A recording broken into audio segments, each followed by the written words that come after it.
Hi అండి. ఎలా ఉన్నారు? బాగున్నారు కదండి. నేను కూడా బాగున్నానండి బాబు. అమ్మను పట్టుకొని వచ్చేసానండి బాబు. అమ్మను చూసుకున్న ముందు మన లక్ష్మీ డిజైనర్ అండ్ కిచెన్ మన ఛానల్కు లైక్ కొట్టుకోండి, ఒక షేర్ ఇచ్చుకోండి, ఒక సబ్స్క్రైబ్ చేసుకోండి.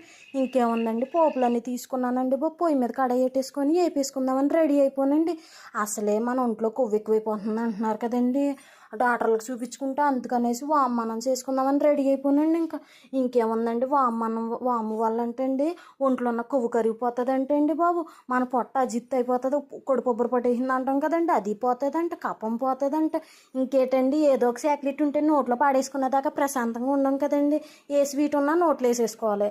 అందుకనేసి కఫం పడేస్తుంది అనేసి ఇలా చేసేసుకున్నానండి బాబు. ఇంకేముందండి, వేడివేడి అన్నం తీసుకొని పోపులన్నీ వేసేసానండి కలిపేసుకుందామని. ఇంకేముందండి, ఉప్పు వేసేసుకున్నానండి. ఉప్పు వేసుకున్నాక ఇంకేముందండి, కలిపేసుకొని శుభ్రంగా పెట్టేసుకుందామని రెడీ అయిపోయానండి. ఎందుకంటే మా పిల్లలకి అసలే లంచ్ బాక్స్ పెట్టమని కంగారు పెడేస్తున్నారండి.